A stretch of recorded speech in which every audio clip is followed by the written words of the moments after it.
conhecemos o pessoal do Jovem Nerd, fizemos uma parceria legal. Eu lembro dessa época, eu lembro que houve uma... eles colocaram vocês dentro no site do portal deles. Isso. Foi muito bom. Deu um boom pra vocês naquele momento? Sim, assim, o Nerdcast é bem mais velho que a gente. Então, claro, os caras têm muito mais... Eles são bem mais velhos que vocês? Quando eu não eles tenho começaram? Foi em 2004? 2006? Foi 2006, cara, não sei dizer, mas eu acho que eles têm pelo menos uns 6 anos. Eu chutaria uns 6 anos a mais que o MRG. Muito mais estrada, assim. Então, quando 2002 eles começaram. Você começou em 2008? Foi por aí? De conta, eu sou horroroso, cara. Eu não lembro as datas certinho. Eu fui conhecer o Jovem Nerd em 2010. Tá. Que foi quando eu fui pra esse mundo do YouTube. E aí eu fui conhecer tudo, eu não conhecia nada, na verdade. Sim. Eu só conhecia jogos e era isso. E os caras gringos, que eu acompanhava os gringos também. Eu não acompanhava o cenário brasileiro. Depois que a gente foi... E também o cenário brasileiro tava começando, né? Nem existia de verdade mesmo, né? Então tinha... Tanto quando a gente entrou, assim, no mundo dos podcasts, eu lembro de ter uma estranheza... por parte de alguns, claro, né? Não falo por todos.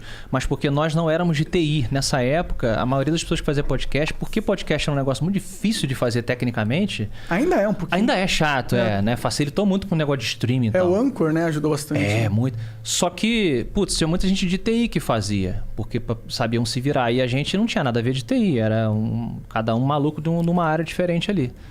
E aí, acho que isso também foi um diferencial bacana e o negócio foi evoluindo. Fizemos essa parceria com o Jovem Nerd, que dura até hoje. A gente não tá mais no portal deles, né? Sim, mas somos amigos até hoje e deu super certo. E quanto mais gente, melhor. Quanto mais gente ouvindo podcast, mais gente ouvindo todos os podcasts. Exatamente. Né? Tem muito tempo no mundo pra você ficar ouvindo um treco só. E tem muita gente que não tá familiarizada ainda com esse formato, tá ligado? A maioria das pessoas no Brasil não estão. Só questão... Tá começando a conhecer. Tem tanta gente pra trazer aí pra esse universo, mano. Ixi. A minha percepção é que esse negócio de podcast vai se tornar o entretenimento adulto do futuro, assim, próximo. Depois da pornografia, né? Que a gente já estabeleceu que... não. A pornografia vai sempre reinar por cima de todos. Porque assim, o que eu enxergo, e eu posso estar errado, mas eu acho que eu não tô, é que assim, o moleque que cresceu vendo o Monark jogar Minecraft... O moleque cresceu, daí agora ele tem que trabalhar, ele tem que ficar no trânsito, não sei o que e tal. O que ele vai fazer? Ele vai ficar ouvindo podcast. Exato. Então, quanto mais podcast, melhor.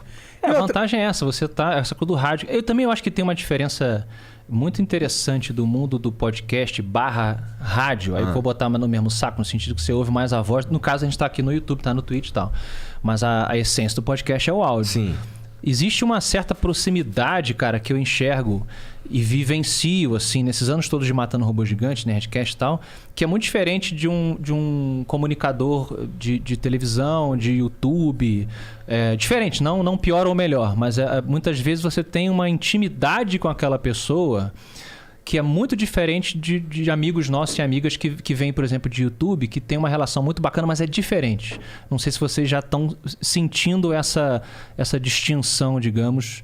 Então é uma coisa também mega enriquecedora que a galera vai descobrindo, né? Porque assim, eu acho que a maioria dos caras que vem aqui conversar com a gente, acho que inclusive isso é uma parada que a gente precisa remediar, a maioria é cara de YouTube mesmo. A maioria... A maioria é a galera mais vídeo, entendi. Sabe? Mas eu já estamos, na verdade, tentando navegar por esse mundo aí. Porque o que acontece? Quando a gente é dos vídeos. Sim. Então o nosso network no começo era só os pessoal do vídeo mesmo. Tá. Não tinha muito alcance. A gente tá sendo reconhecido como um podcast agora. Sabe? Há, inclusive, uma grande discussão na internet se o Flow é realmente um podcast, tá ligado? Né? Vocês se identificavam, ou pelo menos se colocavam como um podcast desde o começo? Desde o começo. Sempre foi Flow Podcast. O nome do canal sempre foi Flow Podcast. Porque é Joe Rogan Podcast também, Experience. Né? Experience. Mas ele é... The Monarch Experience. The Monarch and Igor. Aqui é Igor Monarch Experience. Igor Monarch Experience. Isso aí não, porque aí é muita imitação. Você acha que esse podcast estilo Flow, estilo Joe Rogan, é podcast? Eu não sei o que define um podcast. Eu caguei e andei, por que tu pensa? Eu acho que eu sou um podcast, acabou. eu acho que é meio que essa postura. Hoje em dia você pode se identificar como um helicóptero Apache, né? Eu sou um filme de fantasia. Eu acho que é um podcast porque a gente tá no Spotify como podcast. Tipo, dá pra você consumir o Flow só em áudio. É isso que eu ia falar. Eu arriscaria por aí. Eu acho que se você puder fechar os olhos, pessoal que é cego, que consegue acompanhar tudo que tá acontecendo, eu acho que isso define um bom podcast. Tem um reviewer de cinema, que eu não vou lembrar do nome do cara, mas acho que se a pessoa botar tipo Blind Reviewer, sei lá, The Blind Movie Goer, alguma coisa assim, que é um maluco que é deficiente visual e ele vai assistir grandes filmes e depois ele faz a resenha do ponto de vista de uma pessoa que não enxerga nada. Então ele comenta assim, cara, naquela parte ali eu entendi bulhufa o que estava acontecendo, porque ninguém comentou, meu Deus, olhem aquilo ali, olha o prédio caindo. Não tem nada narrando e tal. Então acho que isso é uma boa, talvez um ponto de partida. Se a pessoa pode ouvir o seu programa sem ver nada. Eu diria que... Tem muita gente que fala que ouve o Flow, por exemplo, jogando coisas. Sim, eu jogando não sei, mas eu ouço muito podcast lavando louça, fazendo alguma coisa de arte, assim, desenhando e tal. Ou academia, cara, eu ouço muito podcast em academia. Quando eu não tô ouvindo música, vai de podcast e tal e vai embora. O próprio Joe Rogan, que a gente estava mencionando aqui, eu acho que às vezes ele peca quando ele usa muito recurso visual, cara, de tipo, olha isso aqui, não sei o quê. Às vezes eu penso, às vezes eu tô ouvindo... E eu tenho que ir lá ver se tá no YouTube. Por que eles estão mostrando aqui? Ah, tá. Às vezes só que ele fala assim, pra quem tá só escutando a gente tá aqui com a garrafa na mão e tem um verdade, isso é algo que a gente tem que ficar atento também, né? Eu fico atento, cara. Você fica atento pra caralho? Fico. Eu não fico muito, não. Meio passivo-agressivo essa resposta. O Igor... Mas eu sou esse cara, passivo-agressivo. Você tem essa energia passivo-agressivo, dentro de você, né? Eu sou agressivo-agressivo. Ele é agressivo-agressivo. Eu acho que ele é um gigante gentil. Que tem aquela...